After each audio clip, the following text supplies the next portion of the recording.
Speaking. It's 1928. Herbert Hoover has just been elected President of the United States. He wins in a landslide. How would you account for his appeal? Let's see now, why was Hoover so popular, so successful in 1928? We were at the peak of prosperity. I guess there was a general feeling that Hoover was the ideal man to keep the prosperity going. He was the great engineer. He had ideas about how you stimulated the economy still further.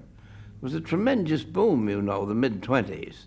Everything was roaring ahead. The stock market was soaring, going higher every day, and somehow or other, Hoover's reputation for competence seemed to make him the man to manage what was going on.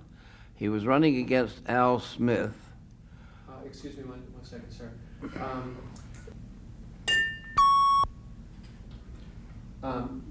Mr. Harsch, it's 1928. Hoover is a very popular candidate. Why?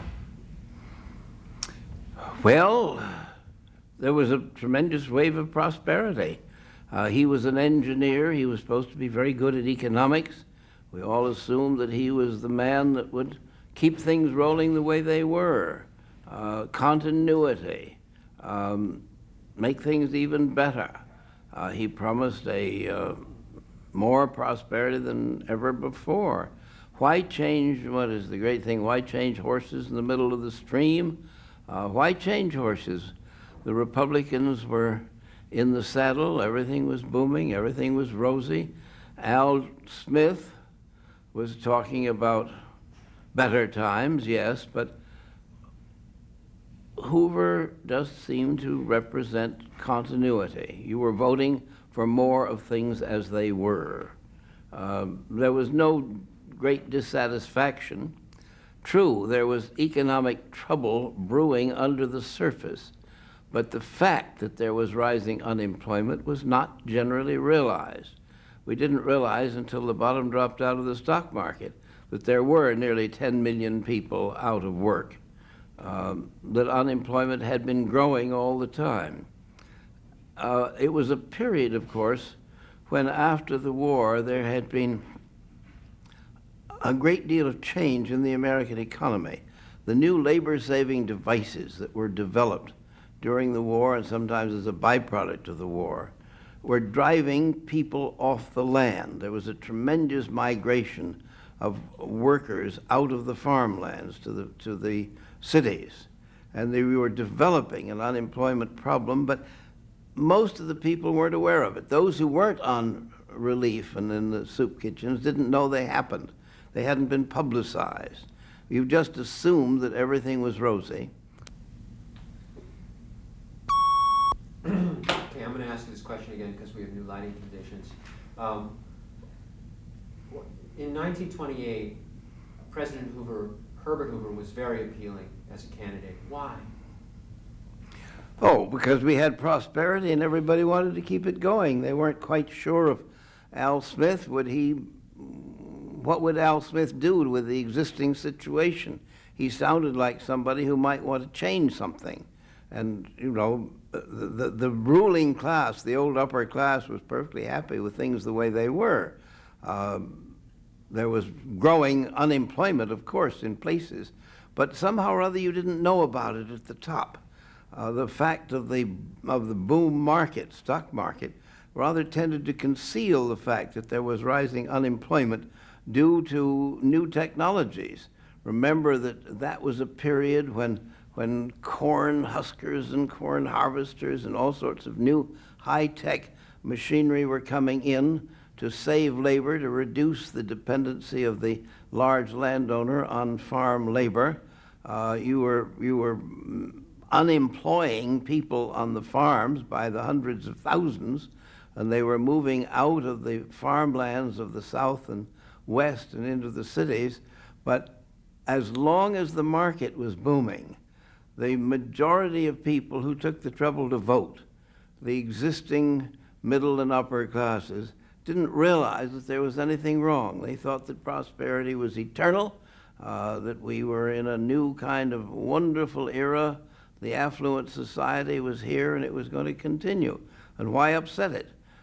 Here was Hoover, the great engineer, who was supposed to be good at managing economies. And then besides, you had the tremendous force then of the religious factor. The fact that Al Smith was a Catholic had a big effect on how the vote went. Remember that the great majority of Americans at that time were Protestant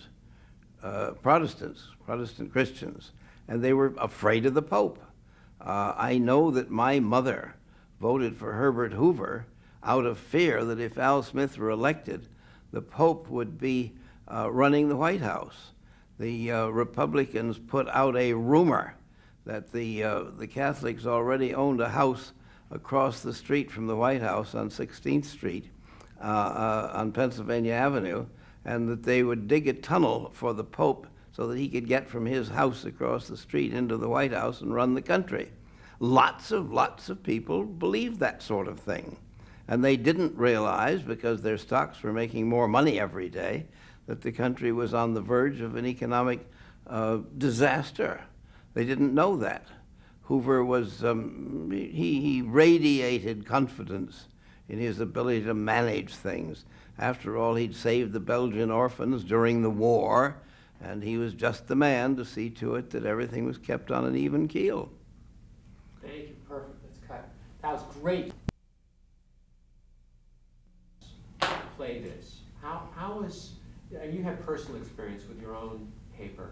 How did they react to this economic crisis? To the great crash. Right. The October 29 crash. Thinking about it, I'm look back myself now and am surprised at how little awareness there seemed to be in Washington of what was going on around the country. Remember, there was no television. We were only at the very beginnings of radio. Most news was obtained from newspapers. Most newspapers were owned by Republicans. Opinion in the newspapers was pretty much Republican. And it was in the interest of the Republican owners of the newspapers to play down bad news about the state of the economy and play up good news, because bad news would suggest that there was something wrong with the Hoover administration, that it wasn't doing what it ought to be doing. Besides which, it seemed so remote. Remember that Washington is the federal city. The federal government is the principal employer. There is not and never has been any large other source of employment than the federal government in Washington. The federal government doesn't go bankrupt. There were no layoffs.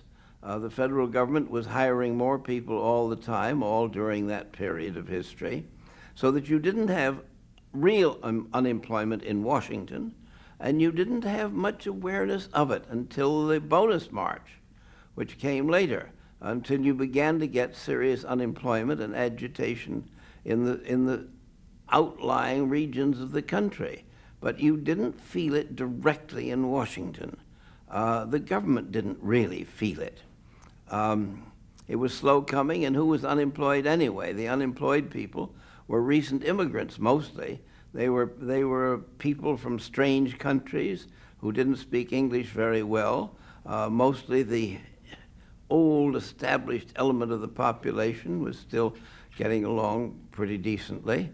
It took quite a while, remember, for even the break in the stock market to produce the real depression.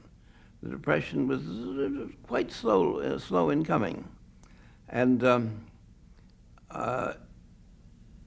I don't think Washington really understood what had happened in the country and began to realize that something had to be done about it until you got the bonus marches coming there and descending on Washington and lobbying the Congress every day and settling into makeshift dwellings all around the Capitol. That was what brought the Depression home to government, and what brought Hoover down, of course.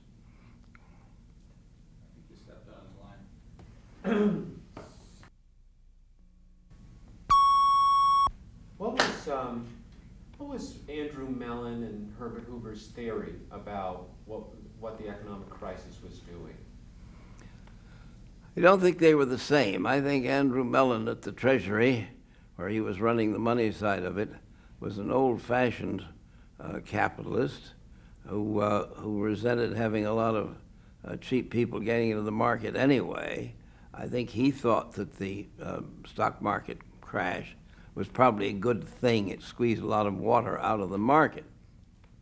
Hoover had more, I'm sure, more than Mellon, of a sense of caring about what was happening to people. And I think if it hadn't been for Mellon, Hoover would have done more than he did to try and ameliorate the unemployment that was rampant by 32, of course. But Mellon had more actual power, I think, with the Congress on the Hill than Hoover actually did. The most that Hoover could do, the most positive thing he did about the economic depression that was spreading over the country was the Reconstruction Finance Corporation, which was founded on the idea that if you could stimulate business at the top, the proceeds would trickle down through the economic layers to the people at the bottom. The idea was not to put purchasing power in the hands of the people at the bottom, but to stimulate business and industry. That was the real difference between the New Deal and the Hoover-Mellon approach to the economy, was over the importance of purchasing power. I think that Hoover and Mellon did not think that you could solve the problem by directly increasing purchasing power at the bottom, which is exactly what the New Deal did. It was to stimulate purchasing power. After all, what was wrong with the country anyway? We had vast productive capacity, but inadequate consumption capacity. Unemployment on the farms had reduced purchasing power, the purchasing power of the masses. Overproduction on the industrial side had filled the country with goods that a reduced number of employees could afford. So that was the real trouble, the gradual drying up of purchasing power. It never occurred to Hoover and anybody else in his administration that you could do anything about this by working at from the bottom at purchasing power. They were always going to let prosperity trickle down from the top. Okay, thanks. That's great.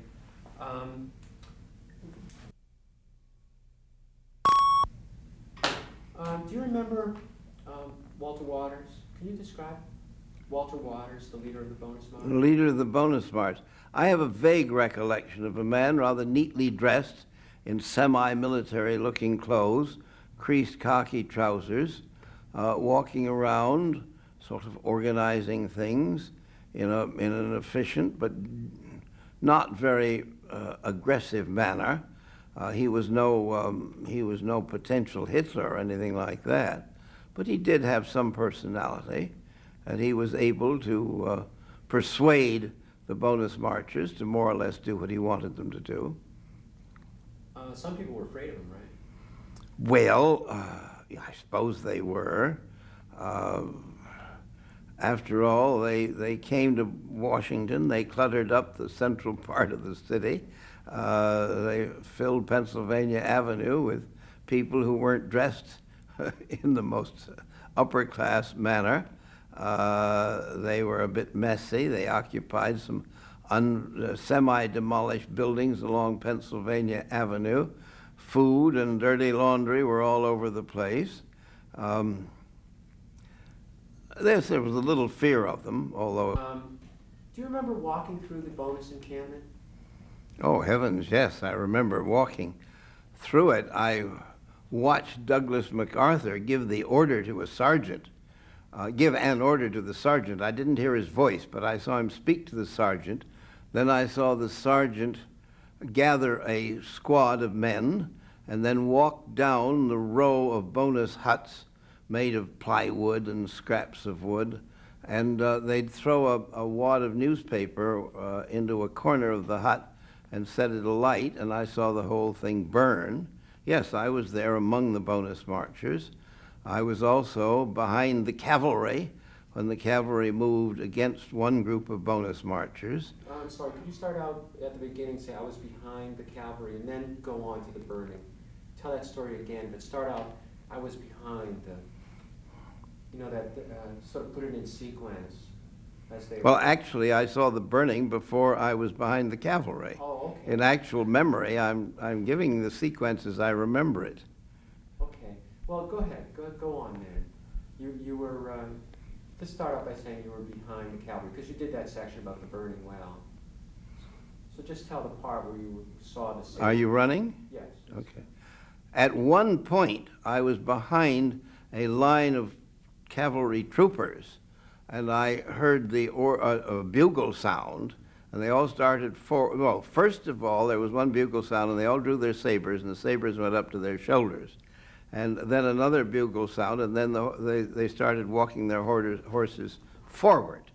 And the bonus marchers sort of gave way before this line of horses walking towards them, except that one bonus marcher right in front of the horse I was following stood his ground for a moment, and I saw that saber flash down, and I saw blood on the man's ear. And my own guess is that that's probably the last time that any blood was drawn by an American cavalry saber.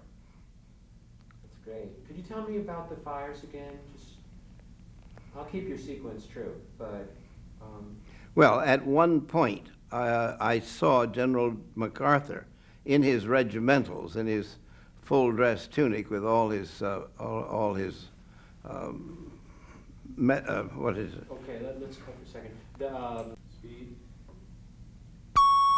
Okay, so can you tell me that again, that story too? Well, at one point, during that final push of getting the bonus marchers out of Washington, I happened to be near General MacArthur, who was standing there in his dress tunic with all the, not the medals, but the decorations, the ribbons on his left chest. And I saw him speak to a sergeant, and then I saw the sergeant collect a squad and then go down the row of ramshackle huts, and they'd throw a wad of newspaper into a corner of a hut and set that alight, and they went right down the whole row that way, and pretty soon the whole row was burning. What about later on? You were behind the line of cavalry. Could you tell me about that? Well, at one point, I think there was the clearing out of people from the area in the mall below Capitol Hill. I was behind a line of cavalry, mounted men on horseback, and I heard a bugle sound, and they all drew their sabers, and then another bugle sound, and the whole line started forward at a walk, and most of the bonus marchers went away in front of the horses. But one man held his ground, and I saw that saber swing down and hit the man's on the side of the head, and I saw blood on the ear. Whether he sliced the ear off, I'm not sure. But the man turned and went, and that was the end of the bonus marchers of that particular area. Great, let's cut. That was wonderful. Speed. You're keeping your eyes, eye contact is good. Well, can you describe Helen Glassford for me? Who? Wait for a second here. Okay, we have a cut. So, sir, could you describe Walter Waters? Well, I have a vague recollection. I saw him walking among the bonus marchers, sort of rallying them and directing them, and my impression is of a man dressed in semi-military clothes, clean, pressed, khaki trousers, khaki shirt, but with sort of things on his shoulders as though he were an officer. He was not overbearing in his manner at all.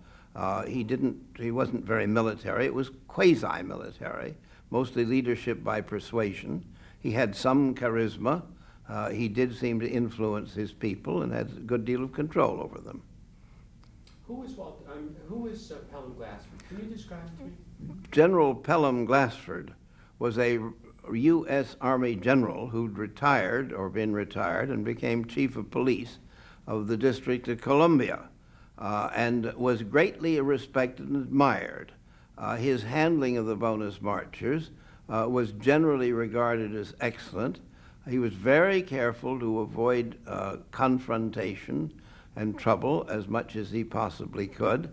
And I think the general feeling there was that if he'd been left in control of the whole thing, you might have avoided the dramatic events that occurred when President Hoover finally called the cavalry down from Fort Myer and sent General MacArthur in to get the bonus marchers out of Washington. General Glassford would not have been willing to drive them out. I don't think he would have been capable of it. It took the Army, if you were really going to clean the bonus marchers out of the city, I guess it took the Army to do it. But there never would have been as much drama had Glassford remained in control. He was very good at not allowing episodes to get out of hand and to get violent. There was a little bit of trouble when he was ordered to evict the bonus marchers from a row of half-demolished buildings along Pennsylvania Avenue. When the bonus marchers arrived, those buildings were in the process of demolition, and the sidewalls had been knocked out, but the floors were there. And they set up housekeeping in the floors without any walls. And of course that made a somewhat unsightly appearance. And eventually the authorities decided to clear that out. Well, that was when the first trouble occurred. And there was stone throwing, and somebody did throw a stone, and somebody took a shot, and somebody was killed. It got a little unpleasant. And that's when I guess Mr. Hoover decided that he had to end it all and clean up the city, and sent for the MacArthur and the cavalry. Right, thanks. Let's cut for a second. Where are we at? Could you describe Helen Glassford to me? What kind of figure did he cut? Well, all I remember is Glassford, who was a rather handsome man, riding his motorbike. He wasn't driven around in a car by a chauffeur. He got on his own bike and he rode right down into the action and among the bonus marchers and talked to the bonus marchers himself. He was the kind of soldier who wants to be in the front line himself. He was slender, handsome, well-dressed, much respected in Washington. People had a lot of confidence in him. And he did not antagonize the bonus marchers. He tried to work with them and get them to do what he wanted by persuasion rather than by force. And was much respected for the way he handled the situation. Sort of hero. Yes, he was, Glassford was something of a popular hero, yes, because for quite a while he kept the thing under control with no violence. Of course, he didn't clear the bonus marchers out of Washington. I don't think he could have done that himself. I don't think he had enough manpower. But when the decision came to force them out of Washington, then they had to call in the troops. And then they did call in the troops, and they brought the cavalry down from Fort Myer. And there was a little bit of a rumpus.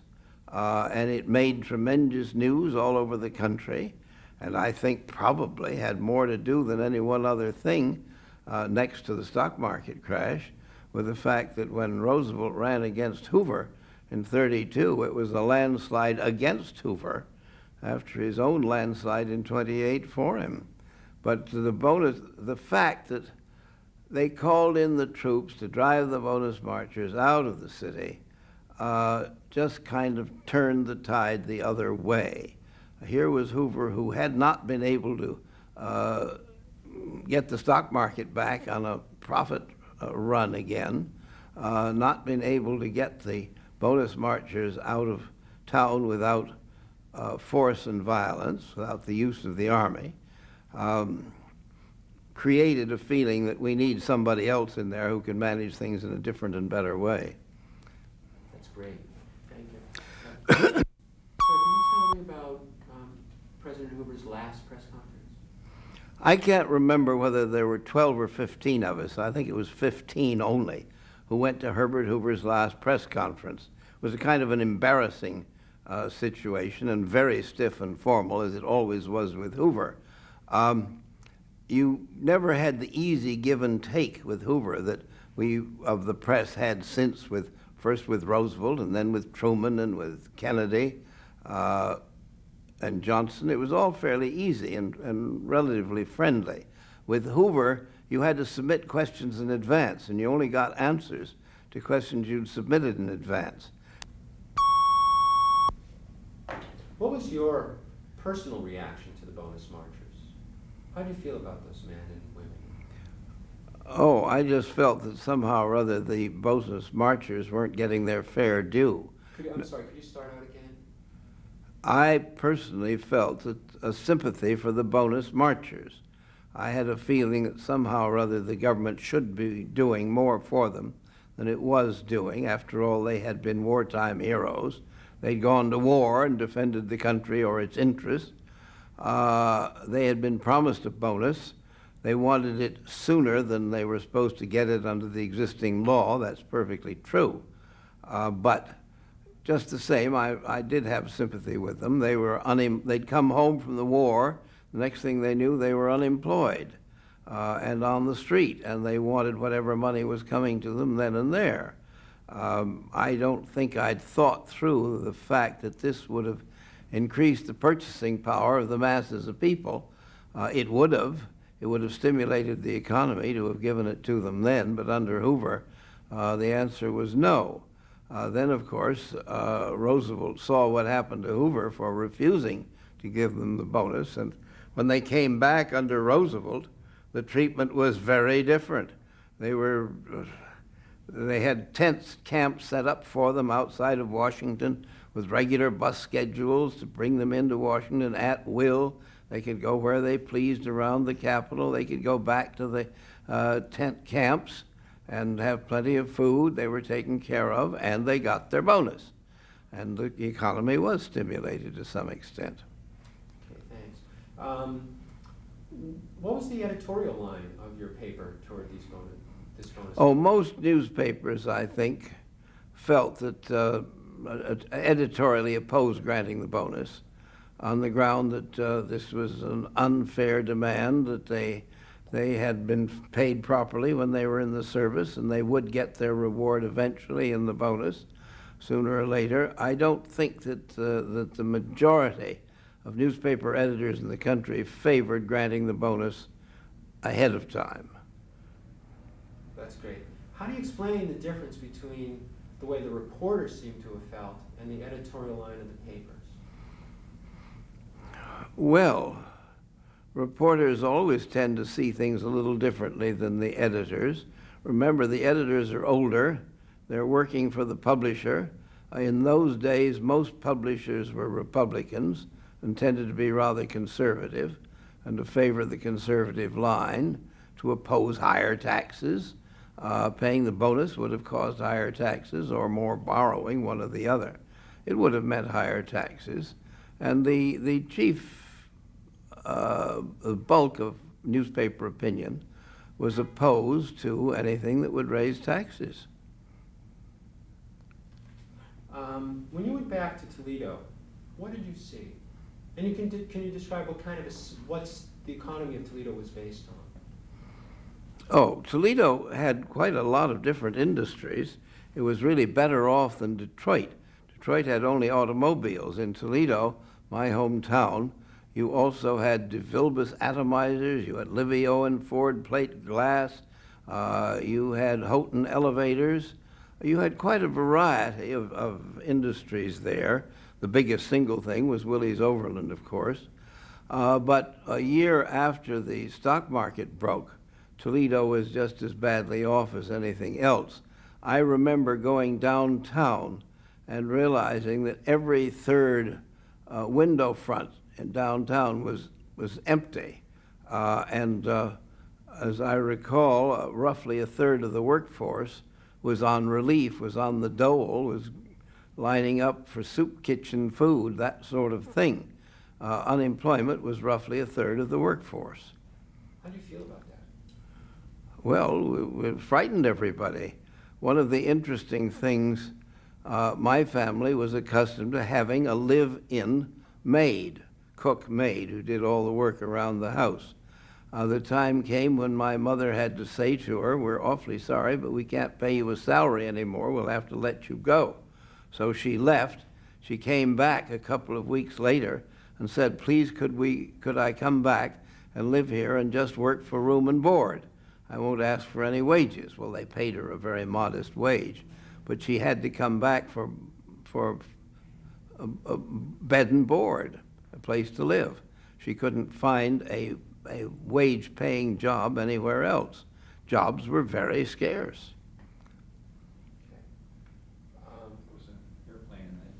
All right.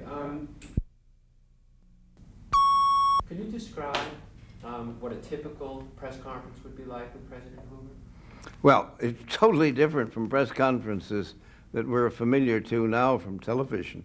The average Hoover press conference had maybe 15, at most 20 reporters present, usually about 12 to 15. His last one, there were 12 of us, as I remember. They were pretty stilted. You had to submit your questions in advance, and you got answers one day to questions you'd submitted the day before. I'm sorry. Mr. Harsch, what was a typical Hoover press conference like? The exact opposite of what we have today. There were very few reporters compared to a present White House press conference where you have a horde, a couple of hundred or more. Then the average Hoover press conference would be, at most 20. I think the average would be about 15. As I recall, there were 12 at his last one. You would come in and you would wait for him to respond to questions you submitted in writing the day before. It was all very formal, very stylized, ritualistic. There was no easy give and take between the press and the president, particularly after the stock market crash, when the relationship became even more difficult and formalized and stylized. Can we switch focal lengths and just start again? Particularly after could you say particularly after the stock market crash?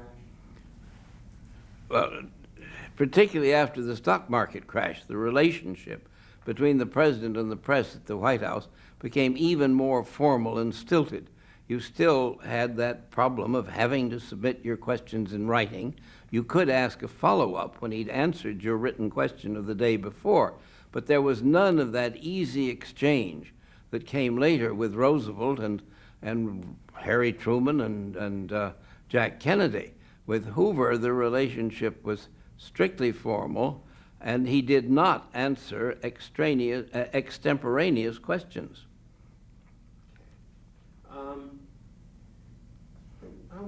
I was wondering, how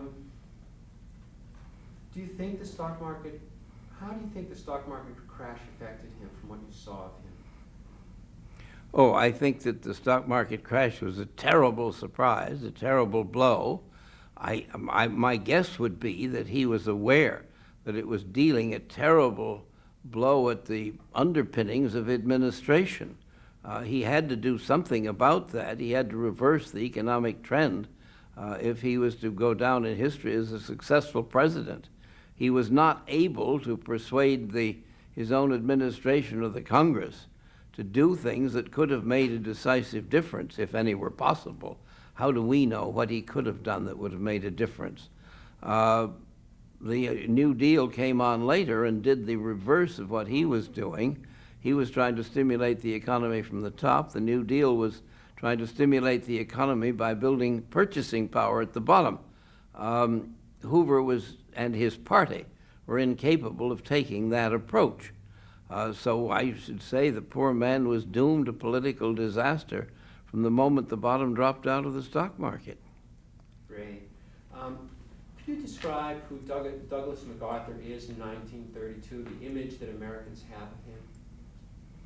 In 1932, Douglas MacArthur was a national hero. He was remembered for his role in World War I. I think he was probably the most famous division commander in World War I, or got the most publicity. I don't remember any other divisional commander that got as much of a good press as MacArthur did. He commanded the Rainbow Division, which is a division made up of men from a lot of different places. Most divisions were from one state, usually, or even one city, pretty much. One division was pretty much made up of New York, one from Massachusetts, around Boston, one Ohio, but the Rainbow Division had men from everywhere. MacArthur had a flair. He was famous for climbing up on the parapet, and with an aviator's silk scarf around his neck and a cigarette in an ivory holder, striding up and down as though no bullet could touch him. Well, he was lucky no bullet did. And I don't remember that he ever did that at a time when the firing was very heavy. But he did do that sort of thing that got him attention. And he became a national hero, as his father and grandfather before him. His father had been governor of the Philippines.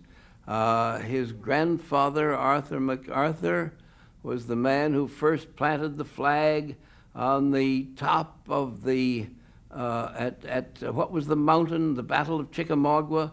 The missionary, no, what was the name of that?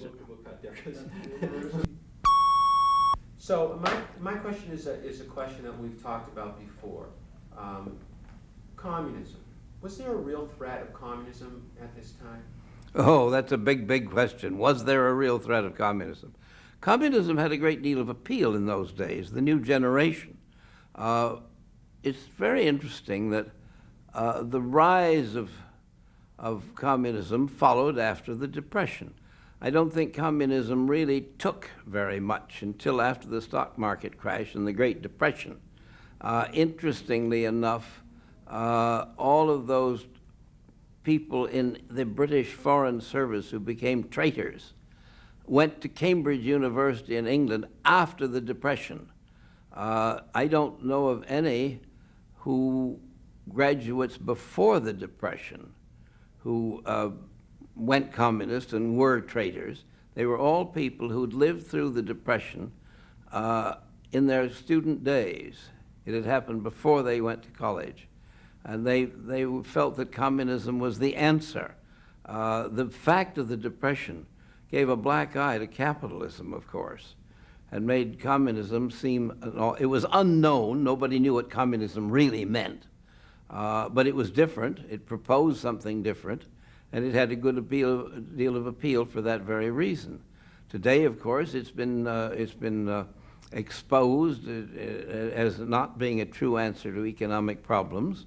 It's been discredited by what's happened in Europe, and Eastern Europe particularly, and in Russia itself.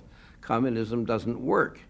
But in those days, it was novel, it was different, it was something new, it was an alternative to what we had. And it had a great deal of appeal, yes, it was a serious thing. The younger generation was greatly attracted by the novelty of it. Okay, that's great. Okay, yeah.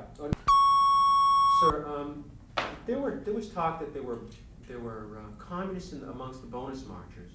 What's your opinion of that? Oh, I don't think there were many real communists among the bonus marchers. The bonus movement was something that, of course, the communists tried to climb aboard, as they did all sorts of things. The bonus marches grew out of unemployment, period. The communists didn't create the unemployment. They didn't create the condition. They didn't create the bonus march, but I'm sure there were communists among them. I don't think there were very many. Good. Let's see here. Can you tell me Wright Patman, who was he? Wright Patman was, I'm trying to remember, he was very important in the Congress. Wasn't he chairman of the House Committee on Ways and Means, which is the committee that frames tax legislation? That's correct. I think so. He was important. He pushed the bonus. He pushed the bonus, yes, which was one of the new things that the Democrats proposed. Hold on 1 second. Let's cut this. Okay, Wright Patman is proposing a bill to provide the bonus. Who is Wright Patman? Wright Patman was a very aggressive, able, a political figure from Texas who saw the political mileage in the bonus issue. He was the one who seized it and proposed the bill to the Congress and saw it through, and ultimately became, as I recall, chairman of the House Committee on Ways and Means, which is one of the most powerful positions in the Congress. So another question: did President Hoover did he do all he could do? Oh, I think he did all he could do within the limitations of what his party, his administration, would permit him to do. I think he would have done a good deal more than he did if he could have carried his party with him. But he was blocked by the conservatism of his own party. Do you remember any bank closings? What? Do you remember any bank closings? Oh, one of my schoolmates at school suffered an embarrassing situation. Her father went to jail. He was an officer of the bank. The bank was closed. It was found that he had sold some of his, I think it was selling his bank stock in knowledge that the bank was in trouble, thereby violating some of the rules of the time. He literally went to jail, yes. It came pretty close to home when one of your schoolmates' father goes to jail. Okay.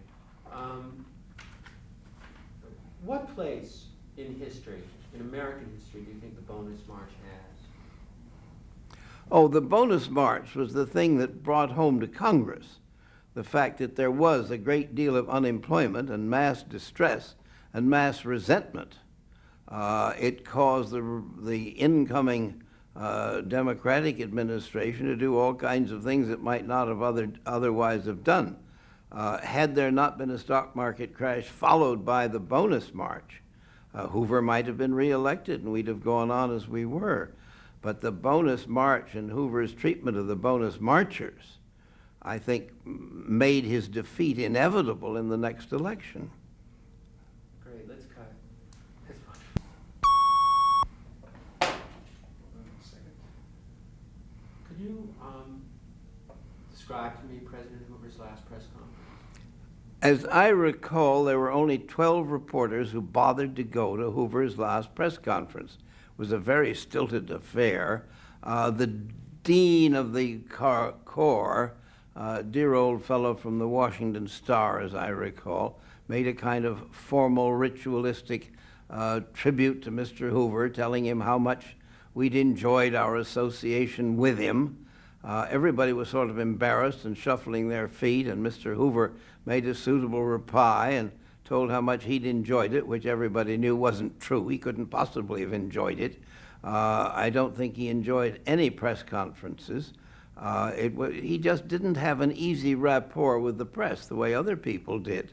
It didn't last very long, and we all trooped out, and that was the end of the Hoover administration, as far as we were concerned. Last time most of us ever saw him. That's great. Could you tell me, and mention his name, do you think President Hoover did all he could do? I suppose he did all he could do within the circumstances. But could you start by saying President Hoover? I think President Hoover did all he probably could have done under the circumstances of those days. Remember that he represented the Republican Party. He was the leader of the Republican Party. The other members of the administration, particularly the Secretary of the Treasury, Andy Mellon, and the other members of the cabinet were all conservatives, economic and political conservatives, and the Republican Party itself was conservative. I don't think that the Republican Party of those days could have conceived of doing things to stimulate the purchasing power of the masses of the people, which is what the New Deal was all about, providing increasing purchasing power. The things Hoover did were designed to stimulate the economy at the top by making money available, loans to industries to stimulate industry. But of course the problem wasn't sufficient capital for industry. Industry was overproducing. It was a decline in consuming power that brought on the Great Depression. There weren't enough people earning enough money to consume the output of America's factories, which had become more productive, particularly during in the early post-war period. We could produce more than we could consume. And that's where Mr. Hoover, by force of circumstances, failed to do what might have made a difference, might have cured the Depression sooner than it was cured. After all, it was not cured at all until World War II. It was the enormous outflow of government money that stimulated consuming power to the point where we could consume all that we could produce. Great. Where are we at? So could you describe the inauguration in 1933? Oh, the inauguration of 33 was a great, big, wonderful parade bringing together everybody who suffered under through the Depression and therefore hated Herbert Hoover. A collection of people who looked towards Roosevelt as the savior who was going to rescue the country from the Depression. There was almost a feeling about that Roosevelt was a messiah. I've seen women hold up babies just to get a look at Roosevelt, the man who was going to save the country. And the inaugural parade was made up of those people who saw in him the answer to their miseries, of whom there were very many. Great. Okay, we're very close. Okay, sir. I do have a slight recollection of Walter Waters, watching him, collecting his people and directing them, telling them which way to go and what to do and what to say. He was an attractive, slender figure, as I recall, dressed in neat, clean, khaki shirt and trousers. He looked quasi-military. Not really. He didn't look like a dictator or an authoritarian figure at all, but he had a little bit of soldierly bearing. That was sound without film. That was wild sound. Please include in the reel. Okay.